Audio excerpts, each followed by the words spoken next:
네, 안녕하십니까. 김주근입니다. 11월 11일 종목 연구입니다. 그러고 보니까 오늘이 빼빼로 데이죠, 그죠? 물론 과자 회사의 마케팅 목적으로 만든 게 빼빼로 데이라는 것을 모르는 바는 아닙니다만은, 뭐 어떻게 됐든 간에 빼빼로 데이임에도 불구하고 저한테 빼빼로 과자 하나 갖다 준 사람 아무도 없네요. 섭섭합니다. 그래놓고는 뭐 선생님 뭐 시젠 봐주세요, 삼성 SDI 봐주세요, DB 하이텍 봐주세요, 이런 얘기가 나옵니까? 네, 빼빼로도 하나 안 갖다 주면서 말이야, 그죠?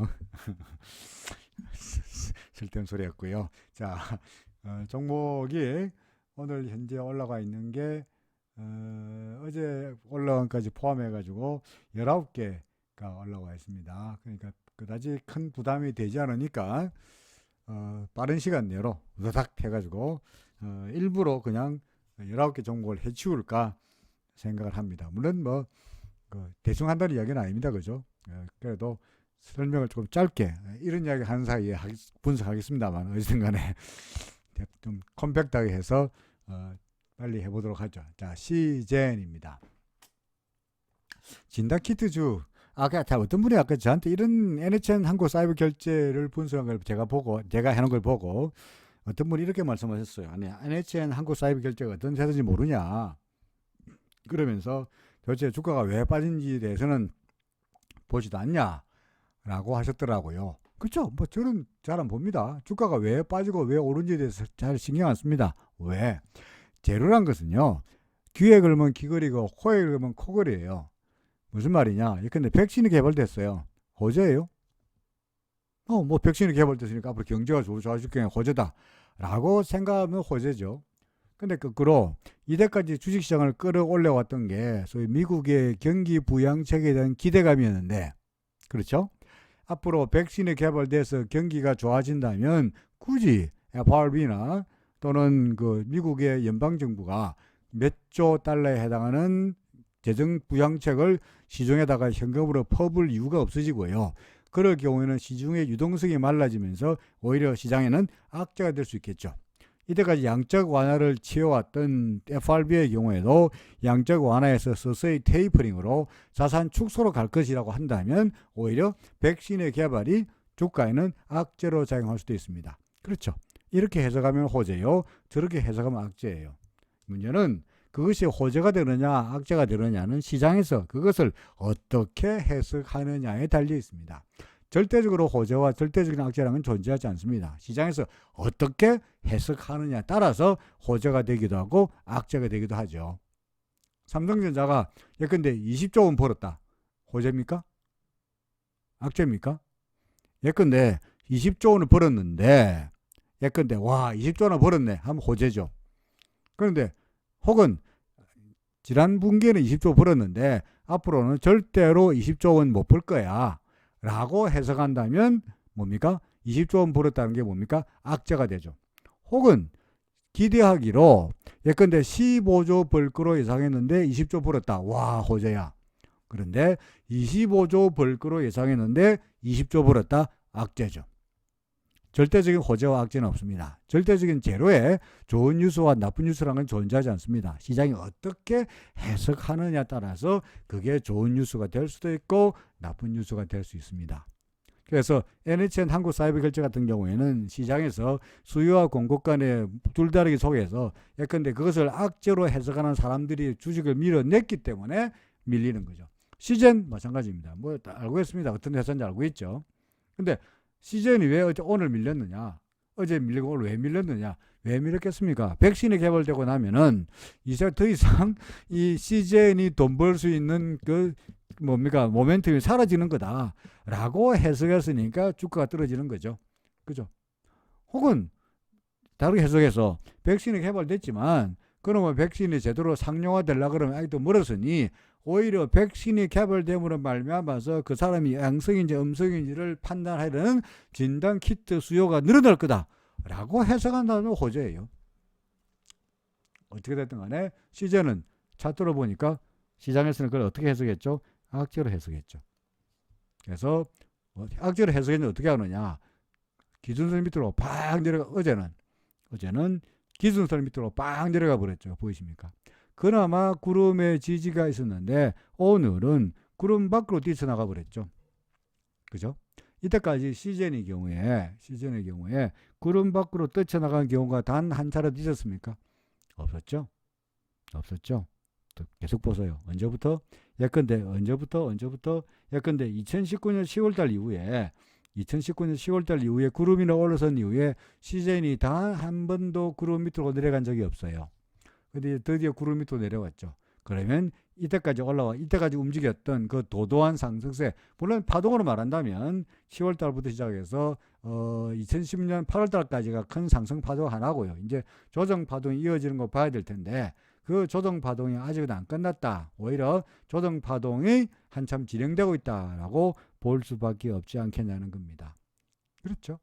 이마 더구나 기준선 밑으로 내려와서 기준선이 아니고 이제 구름 밑으로 내려왔으니까.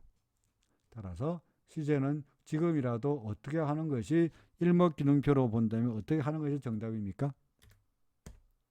팔아야 되는 것이, 일단 저 같은 경우에는 요즘 같은 시장 좋은 장소에도 불구하고 매도하는 것이 현명한 일이 안 되겠느냐라고 의견을 드리고자 합니다. 자, 삼성 SDI입니다. 삼성 SDI 뭐 예전에 이 종목을 삼성 SDI를 살까 말까 하고 저한테 여쭤보시길래 좀 간당간당한데 구름을 넘어서면은 타지 매수하라 라고 말씀드렸던 기억이 납니다. 그렇죠. 자, 기준선 넘기고 아까 시즌하고 완전히 반대의 경우죠. 그죠? 시즌은 구름 밑으로 내려왔고 얘는 구름 밑으로 내려왔던 게 구름 위로 올라가면서 기준선 넘어서고 구름 위로 넘어서죠. 그죠? 그러면 구름 위에서 구름 밑으로 내려갈 때 하락세라고 본다면 구름 밑에서 구름 위로 올라가면 상승세라고 볼 수 있죠. 그럼 시즌을 여쭤보신 분은 그러면 예컨대 삼성 SDI도 구름 밖으로 내려갔다가 구름 위로 올라갔네. 그렇죠. 구름 밑 밖으로 내려왔다가 구름 위로 올라갔네. 혹시나 시즌도 구름 밖으로 내려왔다가 구름 위로 올라갈 수 있지는 않겠냐? 그렇죠. 물론이죠. 당연히 있겠죠. 뭐 세상에 안 되는 게 있습니까? 모든 게 다 주식시장에는 모든 게 다 가능하죠. 그런데 삼성 SDI 같은 경우에는 얘가 구름 거제 왔다 갔다 하면서 구름이 얇았죠. 그죠? 얇았으니까 뭡니까? 이게 위로 올라갈 수 있는 가능성이, 구름이란 게 저항성으로 작용하는 강도가 약했잖아요. 약했죠. 여기도 구름이 얇은 데를 골라서 왔다 갔다 했죠. 여기도 구름도 얇은 데를 골라서 왔다 갔다 합니다. 하지만 예컨대 시장 같은 경우에는 이런 구름을 두고 다시 올라가려면 최소한 이렇게 올라가야 안 되겠어요. 다시 올라가려면 예컨대 이렇게 올라가야 안 되겠습니까? 그죠? 그래서 다소간 시간이 좀 걸리지 않겠냐는 거죠. 그래서 뭐 일단은 저는 저 같은 경우에는 일단 매도하고 얘가 내려왔다가 예컨대 RSI가 이렇게 왔다가 이렇게 돌아설 때 예컨대 시즌에 대해서 만약에 복수 혈전을 하고 싶으시다면 일단은 RSI가 30m로 내려왔다가 30 밑에서 놀다가 30 밑에서 30 위로 올라서는 순간이 있을 거예요. 그렇겠죠? 그럴 때 약간 여기 RSI가 이거 RSI인데 이게 RSI 선인데 이게 30선이에요. 이게 그럼 지금 현재 시제는 요 정도에 와 있는데 얘가 RSI가 30선 밑에서 이렇게 왔다 갔다 하다가 30 밑에서 위로 올라갈 거예요. 그럼 주가는 근데 주가가 쭉쭉쭉쭉 더 떨어지다가 어느 순간에 주가가 반등할 거라고요. 그죠? 요때를 매수의 타이밍으로 잡아서 아마 지금보다는 낮은 수준에서 아마 이 정도에서 확실치 않습니다만 대략적으로 봐서 뭐 매수할 수 있는 기회가 있지 않겠냐. 그러면 사가지고 근데 구름이 얇으니까 구름을 넘어서는 복수 혈전을 기대해 볼 수 있지 않겠냐는 거죠. 지금보다는 좀 더 낮은 수준에서 여기서 팔고 여기서 낮은 수준에서 매수할 수 있는 찬스가 있을 테니 일단은 여기라도 구름을 넘겨갔으니까 아무래도 일단 팔아버리는 것이 안전하지 않겠냐. 구름 밑으로 내려간 종목 치고 잘 되는 종목은 별로 못 봤습니다. 구름 밑으로 내려갔다가 순식간에 바박 올라오는 종목이 없지 않아 있긴 합니다만은 그것을 기대하는 것은 제가 종종 이야기하는 야구로 말한다면 9회 말에 홈팀이 9회 초까지 6대 0으로 지고 있습니다. 이제 9회 말 한 번의 공격밖에 안 남았습니다. 오케이? 자, 그러면 물론 마지막에 힘을 다해가지고 마지막 6회에 7점 넣어가지고 6대 0으로 지도했던 게 7대 6으로 깨끗하게 화려하게 역전성을 올리지 못한다는 법은 없죠. 그죠? 하지만 확률이 높습니까? 낮습니까? 낮지요. 9회까지 6대0으로 지고 있으면 그 팀은 질 확률이 높죠. 그룹 밑으로 내려갔다는 이야기는 9회까지 현재 6대0으로 지고 있다는 이야기입니다. 그러니까 그 팀은 이길 거다 질 거다 확률이 이길 거다 질 거다 확정적으로 말해보다도 이길 확률이 높습니까? 질 확률이 높습니까? 질 확률이 높죠. 그룹 밑으로 내려간 종목은 올라갈 확률이 높아요? 내려갈 확률이 높아요? 내려갈 확률이 높지 않냐? 그런 이야기에서 매도하라는 이야기입니다. 삼성 이러다가 언제 다하나 모르겠습니다만 삼성 SDI 그래서 이 종목은 그룹 위로 올라갔으니까 이제는 사도 괜찮다라고 설명한 거고요. 바바바바방빵 올라갔죠. 자, 이 종목 언제 팝니까? RSI 보고 있다가 똑같죠. 시즌 언제 사라고요? 30 밑에 있다가 31로 올라서는 순간을 매도의 타이밍으로 잡아라. 거꾸로 이야기해서 언제를 매도로 잡습니까? RSI가 70선이면 70 위에 있다가 70 밑으로 내려가는 순간이 매도의 타이밍이죠. 예컨대 여기 보이십니까? 70 위에 있다가 70 위에서 밑으로 내려가는 순간이 여기가 바로 매도의 정확히 말하면 이쯤 되겠습니다. 매도의 타이밍으로 잡으면 크게 들리지 않는다라는 거죠. 물론 꼭지에서 팔 수는 없어요. 꼭지에서 팔 수는 없어요. 하지만 그래도 여기서 매도하면은 뭐 무난했다는 이야기죠. 그래서 삼성 SDI 언제 파느냐? 오늘 마감 기준으로 69.96이니까 간당간당하지 뭐 70선 밑으로 내려갔다 내려왔고 뭐 간당간당합니다. 그죠? 그래서 몇 개는 내일이라 주가가 또 밀리면 RSI가 70 밑으로 싹 내려가겠죠. 그죠? 그럼 그때는 매도죠. 그죠? 일단 매도하고 통상 구름 밖으로 나간 주식이 어떻게 움직이냐고 제가 많이 자주 설명했습니다만 어떻게 한다 그랬죠? 구름 밖으로 먼저 태양빛을 향해서 나갔다가 구름이 튼튼한가 안 튼튼한가 테스트 해보고는 다시 반등한다 그랬죠. 그죠? 그래서 지금은 RSI로 봐서는 조금 내려오면서 상승했다가 이제는 하락 조정, 구름 근처까지 하락 조정을 보일 공산이 높아 보인다라는 말입니다. 아직은 당장 팔라는 이야기는 아니고요. RSI가 팔라 그러면 그때 가서 팔면 된다는 거죠. 그죠? 일단 좀 기다려보자. 자, 입니다. 자, DBI텍.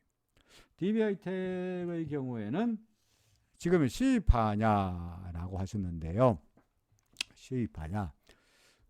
뭐 수입하라고 말씀하시는 이유가 여기서부터 하나, 둘, 셋 됐죠, 그죠? 그러니까 여기 하나, 둘, 셋인데 이걸 예컨대 여기가 1이고 여기가 2고 여기가 3이고 여기가 4라고 볼 수는 없죠. 왜요?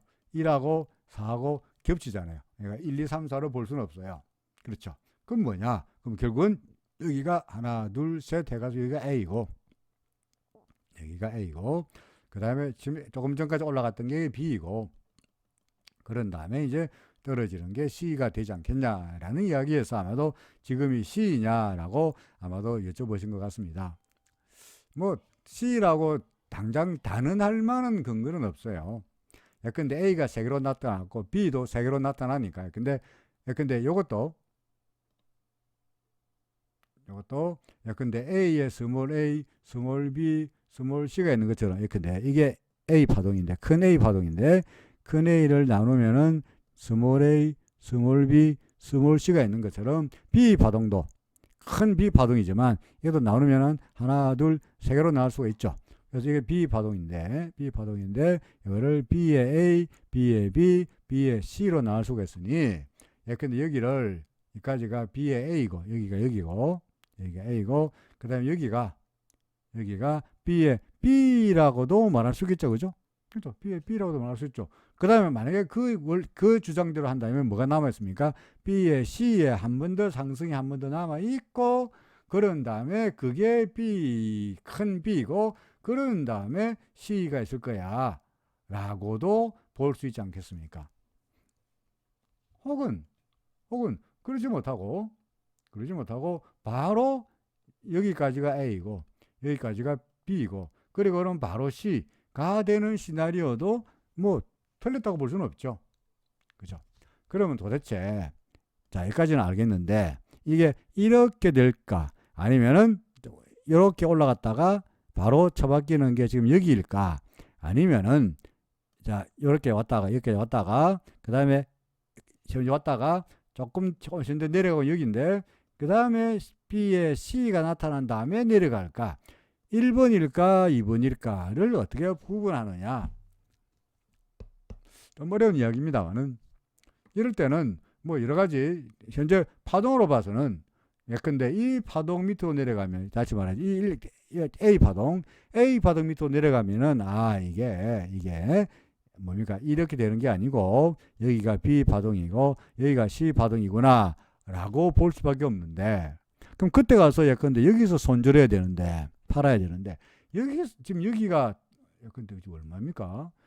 34,300원인데 이 바닥이 얼마냐니까 얼마죠? 33,350원인데 세상에 34,300원에 가만히 있다가 3만원 돼가지고 팔라 하는 거는 너무나 억울하잖아요. 그죠? 좀 그렇다고 덜컥 팔기에는 혹시 이놈이 다시 이렇게 되면서 B에 A, B에 B, B에 C가 될지도 모르니까 또 그러면 세 개의 파동가 나타났으니까 재수가 좋으면 플랫이 될 수도 있는데 그죠? 플랫 될 수 있는데 여기서 너무 성급하게 매도해버리는 결과가 되지 않겠냐는 거죠.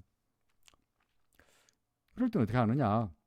엘리어트 파동으로는 참 판단하기 어려우니 이럴 때 이제 보조지표 RSI나 또는 일목균형표나 그런 것들을 참고로 해가지고 소위 다른 객관적인 지표로 판단해야 될 거다라는 이야기죠.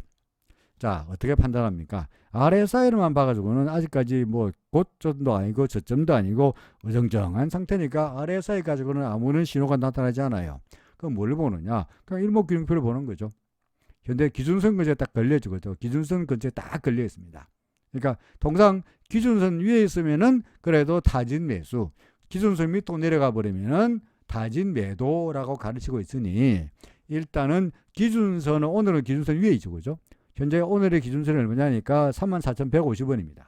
근데 오늘의 마감가가 34,300원이니까 역시 기준선 위에 있습니다. 내일이건 모레건 기준선 34,150원을 유지하면서 주가가 조금 더 이렇게 위로 좀 올라가는 모습을 보인다면 아하 이거는 여기가 B의 A이고 여기가 B의 B이고 여기가 B의 C이고 그래서 B일 거야 라는 스토리가 완성이 되는 거고요.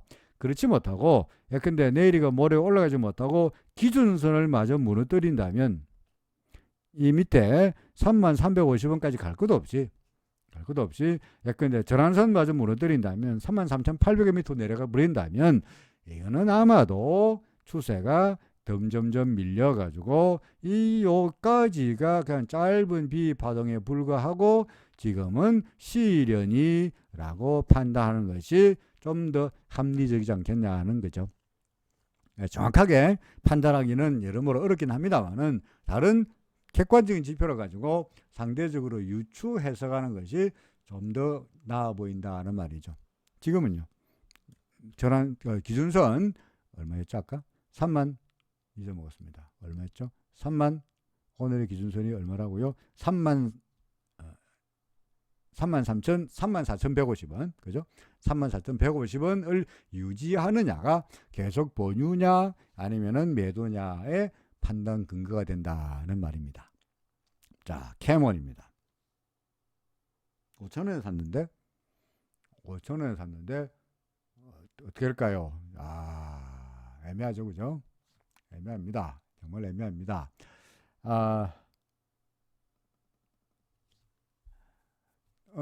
통상 거래량을 잠깐만 보겠습니다. 오늘도 거래량이 좀 터졌고요. 어제 그저께도 거래량이 많이 터졌죠, 그죠? 이날 거래량이 많이 터졌죠, 그죠? 통상적으로 거래량이 많이 터지면서 근데 어제 그저께 해볼게요. 이날 거래량이 터지면서 이렇게 위에 수렴이 달리고 이쪽에 수렴 달리고 음선으로 나타난 경우에는 그 이후에 주가 흐름이 별로 좋지 못합니다. 약간 이 경우에 보이십니까? 요것도 이거요. 그죠? 위에 수렴이 달려 있고 음선이고 거래량이 터졌죠. 그죠? 그럴 경우에 이후에 주가 흐름은 좋았어요, 나빴어요? 이 경우에는 비록 음선 아닙니다만은 계산가에 비해서 상승세가 나타나긴 했습니다만 위쪽으로 수렴이 달리고 거래가 왕창 8천만 주가 거래가 됐죠. 그죠? 이 이후에 주가가 그러면 좋았느냐? 별로 안 좋았죠. 그죠? 그래서 통상 이렇게 그림이 나타나면, 차트가 나타나면 그 이후에 주가 움직임이 별로 좋지 못한 경우가 많았어요. 이 경우에도 그랬죠. 그죠? 자, 그래서 사실은 며칠 전에 어제가 아니군요. 여기군요. 이거 어제 11월 9일 날의 주가 움직임을 본다면 위에 수렴이 달렸고, 그죠? 수렴이 달렸고, 그 다음에 이렇게 거래량도 터졌고 해서 썩 좋지 못하는 모습이었어요. 그렇죠. 그저께 11월 9일 날, 10일 날. 그래서 이후에 주가가 오늘 올라가면서 이 위에 있던 그 통상 수렴이 달려있단 말은 무슨 말이냐니까 주가가 이까지 올라갔는데 그걸 유지하지 못했다는 이야기니까 그만큼의 매물대가 수렴 근처에서 매물대가 버티고 있다는 이야기죠.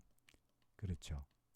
그래서 오늘 같은 경우에도 장중에 이까지 올라가 보기는 했는데 5,540원 근처까지 가보기는 했는데 오늘 얼마까지 갔느냐 하니까 장중에 5,540원에 조금 미치는 5,330원까지 가보기는 했는데 확연하게 그 고점을 넘기지 못하고 그냥 거래량만 빵 터졌죠.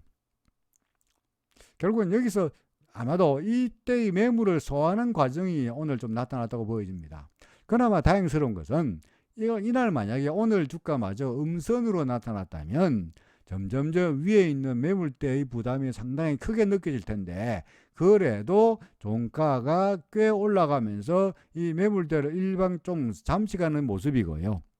그리고 그날 매물 거래량이 터졌을 때에 비해 가지고 오늘의 거래량이 더 늘어났기 때문에 오늘 더 많잖아요. 그죠? 그래서 일단은 매수세가 좀 더 힘을 내는 것처럼 보입니다.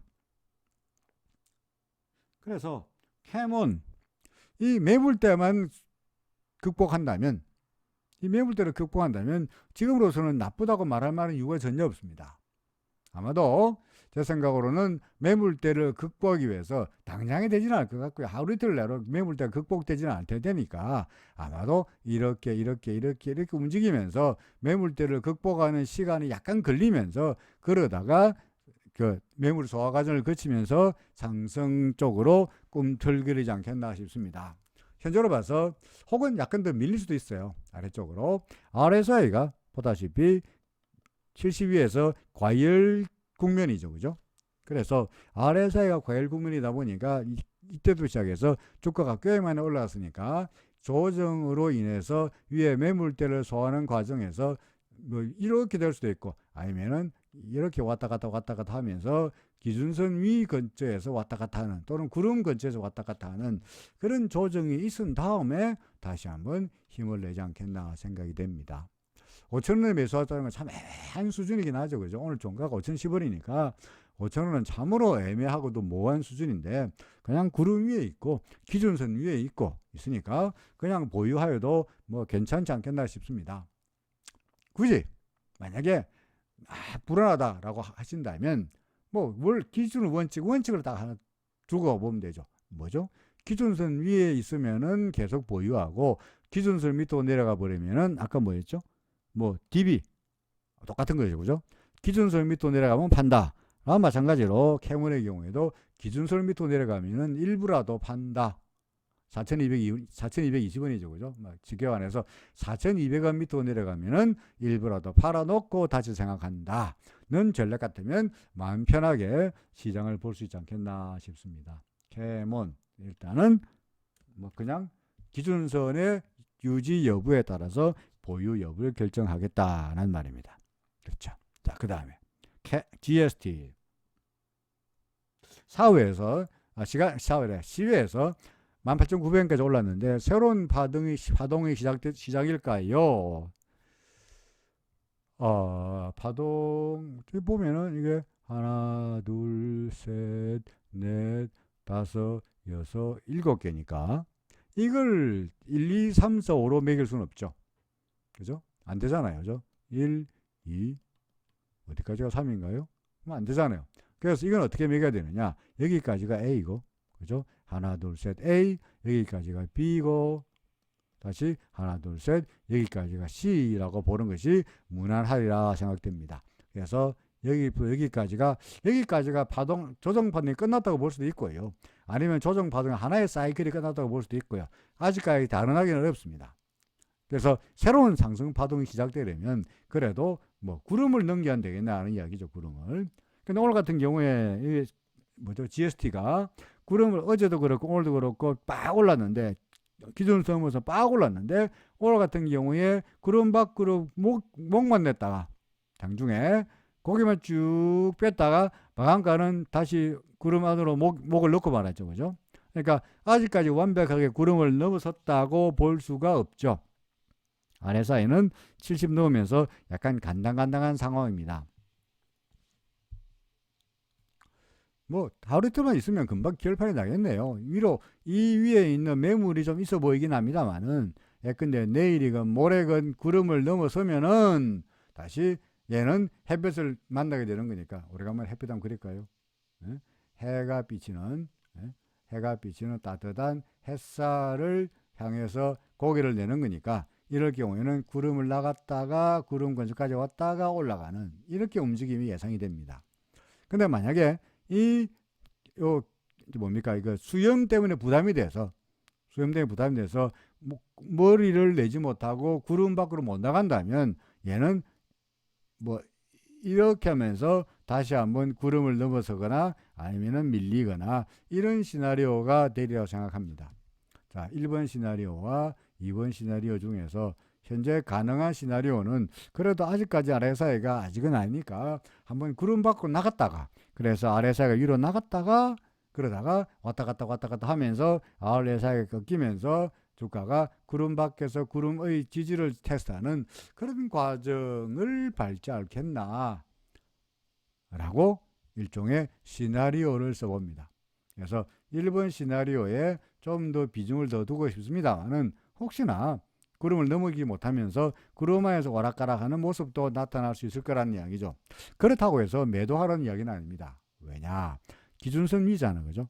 기준선 위잖아. 그러니까 기준선을 무너뜨리지 않는 한, 기준선 밑으로 내려가지 않는 한, 굳이 가지고 있는 물량을 처분할 필요는 없을 것 같다는 거죠. 이때까지 얘는 여기서 구름 밑으로 내려온 다음에 여기서 기준선 밑으로 내려온 다음에 여기서 기준선에 걸려 계속해서 기준선에 여기와 서너 차례 기준선의 저항을 받다가 이제 기준선의 저항을 뿌리치고 구름마저 넘어서려고 할 참이니까 또 다시 기준선 밑으로 내려가지 않는 한 갖고 있는 물량을 처분할 필요는 없고 더 보유하여도 괜찮아 보인다 라는 분석이 가능해질 것 같네요. 자, 그 다음에 이노 인스트루먼트 고가에 샀는데 사고 나니까 계속적으로 밀리는데 어떡할까요? 이런 이야기입니다. 어떡할까요? 뭐 구름 밑이니까 그죠? 구름 밑으로 들어가 버리면 상당히 난감하니 그냥 기준선 밑으로 여기 기준선을 물어들였을 때 일부 팔고 그리고 구름 밑으로 내려서 다 팔아야 된다는 게 일목에서의 주장이긴 합니다만은 아직까지 안 팔았는데 어떡할까요? 자, 그나마 얘는 기준선 밑으로 내려온 다음에 넘어서지 못하고 계속 헤매다가 어제 장대 양선 오늘은 그러면서 일단 기준선 1848은 근처에 딱 걸렸죠. 오늘은 1845원입니다만 뭐 3원 차이 나는 거야. 1848은 기준선에 딱 걸렸다고 볼 수 있죠. 그죠? 그러니까 아까 설명했던 DB 하이텍도 그렇고 캐몬도 그렇고 또 뭐였죠? 이노 인스트루먼트도 다 원리는 똑같습니다. 뭐죠? 우리의 판단 근거는 구름 밑에 있을 때는 기준선입니다. 그래서 기준선 위에 있는 한 팔 필요 없고요. 반면에 기준선 밑으로 내려오면은 바로 던진다 라는 생각을 하고 있습니다. 그래 여기서 진작에 던졌었어야 하는 이야기죠. 그죠? 그러니까 지금은 기준선 근처에 왔다 갔다 하니까 애매한 그 상태니까 팔기도 그렇고 사기도 그렇고 애매한 상태니까 기준선 밑으로 내려가면 팔고 그게 아니고 기준선 위에서 버티면은 가지고 있으면은 위에 구름도 얇으니까 구름 얇으니까 기준선만 버텨준다면 충분히 주가가 구름을 넘어서면서 대명천지 태양이 빛나는 광명을 찾으러 상승세가 나타날 가능성도 있다는 거죠. 자, 포스코입니다. 포스코는 제가 이거 제가 얼마 전에 하도 커비드 핸들, 커비드 핸들에 대해서 엉터리로 주장하는 사람들이 하도 많아가지고, 자기가 어디서 이상한 데서 배워와가지고 말이에요. 뭐 자기가 알기로 커비드 핸들에 뭐 기간이 필요 있니 없네, 뭐 거래량이 있으니 없으니 이 엉터리 같은 소리를 해가지고 하도 짜증이 나서 제가 옛날에 공부하던 그 윌리엄 오닐의 원전을 스캔까지 떠서 여러분들에게 원전으로 보여드린 바 있죠, 그죠? 그러면서 이런 조건을 달성해야만이 커비드 핸들이다 라고 설명하면서 그 예로서 엉터리 커비드 핸들로 한 게 레몬, 그죠? 이런 것들은 엉터리 커비드 핸들이고, 오히려 포스코가 커비드 핸들의 케이스가 될 공산이 높다라고 그 강의 영상에서 말씀드린 바 있습니다. 찾아보세요. 채널에 커비드 핸들 해가지고 제가 노란 표줄 해가지고 썸네일을 만들어 오겠습니다. 자, 커비드 핸들. 자, 이 포스코가 바로 그 전형적인 커비드 핸들이에요. 어떻게 해요? 올라갔다가 서로 여기서부터 시작합니다. 여기서부터 올라갔다가 컵을 만들고, 그죠? 컵을 만들고 그 다음에 핸들을 만들고 올라가고 있잖아요, 그죠? 이 커비드 핸들이에요. 이럴 때 언제가 매수 타이밍이냐? 여기가 매수 타이밍이죠. 아니면 여기도 매수 타이밍이 되고요, 그죠? 그래서 현재 포스코는 계속적인 상승세가 이어지고 있으니까 굳이 서둘러서 매도할 필요는 없었죠. 사실은 여기서 한번 간당간당했죠, 그죠? 이때마다라도 커비드 핸들이 될지 안 될지 확실치 않았으니까 저는 이때 사실은 매도해라고 이야기했습니다만은 이후에 다시 돌았었으니까 여기가 다시 뭐가 됩니까? 오히려 재매수의 타이밍이 됩니다. 자, 이거 언제 팔까요? 뭐 올라가는 건 주가에도 물어봐야 될 것 같고요. 자, 이럴 경우에는 어떻게 되느냐? 자, 포스코 경우에 구름 받고 나갔다가 보세요. 구름 받고 나갔죠. 구름 밑에 있다가 구름 받고 나갔죠. 그러다가 어떻게 했습니까? 구름이 튼튼한가 안 튼튼한가 테스트 해봤죠. 그리고는 다시 빠밤 날아갔죠. 그죠? 자, 지금부터 그럼 언제 팔까요? 언제 팝니까? RSI가 주가가 더 올라가다가 약간 내려오면서 RSI가 꺾이면 72에서 70 밑으로 내려갈 때 그때를 매도의 타이밍으로 잡으면 됩니다. 얼마가 될지 특정한 가격을 말하기는 어려워요. 그죠? 그러니까 RSI가 매도하라 그럴 때 그때 매도하면 되는 거예요. 그래서 지금은 더 두고 보는 것이 수익을 극대화할 수 있는 최선의 방법이라는 거죠. 더 기다려도 괜찮아 보인다라고 말할 수 있습니다. 물론 내일이라도 주가가 뿡 밀리면서 RSI가 70m로 쑥 내려가면 그건 당연히 팔면 되죠. 그죠? 뭐 그냥 뭐 유연하게 내가 옛날에 어제 24만 천 원에서 안 팔았는데 내가 22만 원에 어떻게 팔겠냐 이런 이야기를 하면은 주식 못 합니다. 그죠? 그러니까 고점에서 팔라 하지 말고 바닥에서 살라 하지 말고 대략 바닥 위에서 사가지고 대략 꼭지 근처에서 꼭지보다 밑에서 판다 해서 이만큼 먹으면 해피하지 라는 생각을 가지고 있어야 모든 게 편해지는 거지. 그걸 반드시 내가 팔고 나면 주가는 무조건 떨어져야 되고 내가 주식을 산다면 주가가 무조건 올라야 된다 라고 생각을 해가지고는 스트레스 쌓여가지고 주식을 할 수가 없죠. 포스코 더 두고 보자는 이야기죠. 자, 한샘. 아이고. 지금 34분 지났는데 이제 겨우 8개, 7개 했습니다. 1부에 다 못하겠네요. 그래서 19개 종목이니까 한샘 지난 지수까지 설명하고요. 지난 지수까지 1부 설명하고 나머지 테크윙부터는 2부에서 나눠가지고 설명할 수밖에 없겠습니다. 괜히 설명을 길게 하면서 자세하게 종목이 작으면은 종목 하나하나에 괜히 설명을 길게 하다 보니까 오히려 시간이 더 많이 걸리는 그런 불상사가 발생하나요. 자, 한샘 봅니다. 한샘은 사실 제가 옛날에 제가 추천 종목으로 말씀드린 바도 있던 종목입니다. 그렇죠. 그러다가 얘가 구름 위에 날아갈 때는 좋았는데 기준선 무너뜨렸고 더구나 구름 밑으로 내려가다 보니까 어떡하라고요? 팔자라고 끝낸 종목입니다. 그렇죠. 자, 여기서 팔자라고 끝낸 종목인데 아직까지 안 파신 분 같기도 하고요. 아니면은 뭐 그 이후에 사신 분 같기도 하고 언제 사셨는지에 대해서는 제가 구체적으로 알 수가 없습니다만은 현재로 봐서 어떻게 되느냐. 그냥 똑같은 이야기죠. 단순하고도 그죠? 단순하고도 무식해 보면 되죠. 골치 아프고 어렵게 생각 하나도 없어요. 파동? 근데 파동 몰라도 돼요. 근데 파동 솔직히 우리끼리 한 이야기로 남도 들을라. 자, 파동 몰라도 돼요. 파동 몰라도 그냥 단순하고 무식하게 구름 위, 예? 이 구름 위를 홀로 날아가고 있죠. 무슨 추세야? 상승세야. 구름 아래쪽 무슨 추세야? 하락세예요. 그죠? 구름 위는 상승세, 구름 아래쪽은 하락세라고 보면 쉬워요. 혹은 그것도 잘 모르겠다. 그러면은 기준선, 예? 기준선을 딱 중심을 해가지고 기준선을 딱 중심을 해서 기준선 위에 있으면 상승세, 기준선 아래에 있으면 하락세, 기준선 위에 있으면 사고, 예? 기준선 밑으로 내려가면 팔아라. 이게 아주 심플한 방법이죠. 그죠? 따라서 여기서 어떻게 됩니까? 기준선 밑으로 내려왔네. 어찌해야 됩니까? 팔아서 써야죠. 그렇잖아요? 볼까요? 예, 근데 자, 여기부터 볼까요? 여기부터. 자, 기준선 밑에 있다가 얘가 기준선 위로 싹 올라왔죠. 어떻게 합니까? 사죠. 그죠? 수익이 나죠. 그러다가 기준선 밑으로 싹 내려왔죠. 어쩌입니까? 팔아야죠. 물론 여기서 못 파는 게 억울하긴 합니다만은 뭐 여기서라도 싹 내렸을 때 팔아야 되죠. 안 팔면 어떻게 되느냐? 망했죠. 그죠?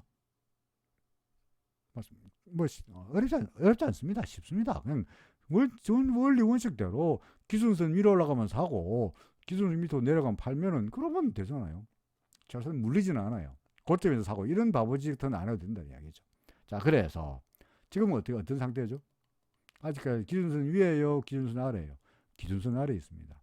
구름 위입니까? 구름 아래쪽입니까? 구름 아래쪽입니다. 그렇죠? 그럼 우리가 할 수 있는 방법은 뭐죠? 네? 제가 어쩌라라고 말씀할 것 같습니까? 그렇지 않습니까? 팔아라 하는 수밖에 없지 않겠어요, 그죠? 네, 일단 매도하고 보자. 매도하는 것이 정답이지 않겠냐. 지금 팔까요? 혹시 반등하지 않을까요? 뭐 반등이 있겠죠, 그죠? 반등이야. RSI도 그러니까 살짝 반등이 있기는 하겠습니다만 반등을 해봤자 뭐 구름 근처, 이 고점 정도, 뭐 이런 정도까지는 혹시 예상 10만 원 정도, 10만 1,000원 정도까지는 뭐 반등을 있을지 모르겠습니다만 그건 그야말로 좀 이삭죽기지, 그죠?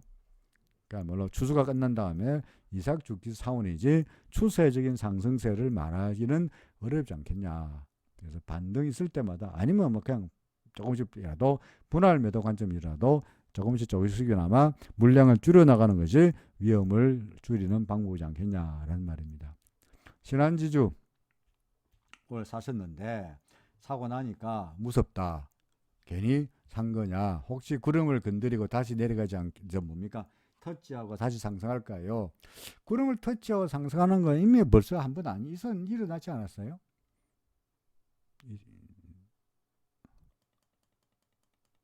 자, 여기 구름 밖에 있다가 자, RSI를 본다면 RSI가 70 넘어섰다가 구름을 싹 넘어섰죠, 그죠? 그러다가 얘가 RSI가 70m 내려오면서 구름을 여기서 건드리고 있네, 그죠? 구름 밖으로 나갔다가 구름 아래쪽 하단을 건드리고 있네요. 그러다가 다시 올라가면서 왔다 갔다 하면서 또 튼튼하가 안 튼튼하가 또 테스트 해보죠. 그러다가 드디어 구름 위로 고개를 넘어섰죠. 이 과정이 구름을 넘어서면서 왔다 갔다 하는 구름이 튼튼한가 안 튼튼한가 테스트 해보는 과정으로 보여지네요. 그리고는 지금은 쭉쭉쭉쭉 올라가고 있네요. 그렇죠? 그러니까 글쎄요. 물론 뭐 또 다시 올라가다가 또 내려왔다가 이렇게 가지 않는다는 보장은 없긴 합니다만은 나는 현재로 봐서는 일단 구름을 넘어선 상태이다 보니 그래서 굳이 이미 한번 했는데 또 반복하리라 라고 보기보다는 뭐 이제는 구름의 테스트 하기보다는 상승했다가 조정받고 상승하는 그런 시나리오를 써도 나쁘지 않아 보이지 않다는 생각이 듭니다. RSI가 여기 32까지 70일 올라왔으니까 RSI가 70m 내려가면 일단 한번 팔고 다시 얘가 올라갈 때 다시 사고 그러면서 주가는 내려갔다가 올라가는 그런 정도의 시나리오라도 충분하지 않겠냐. 구름까지 갈 거 없이 근데 뭐 기준선 근처까지 오는 그런 정도의 조정은 예상해도 되지 않겠나라고 생각이 됩니다. 뭐 나쁘지 않아 보입니다. 그죠? 자, 그래서 보유하시더라도 문제가 없다라고 판단됩니다. 자, 11개 종목 중에서 9개 종목 하고 나니까 이 세상에 40분이 지났죠. 그죠? 자, 나머지 2부 종목은 테크윈부터 태운, 코리아솔기드, 대한항공, DY파이 등등에 대해서는 설명을 좀 짧게 할게요. 짤막짤막하면서 그냥 결론만 사세요, 파세요, 가지고 계세요. 셋 중에 하나를 얼른 말씀드리는 쪽으로 노력하겠습니다. 자, 그러면 1부 본래는 1, 2부 안 하고 한꺼번에 해치우려 했는데 본의 아니게 1부만 말씀드리고 2부에 테크윙부터 다시 말씀드리도록 하죠. 자, 1부는 여기까지 하겠습니다.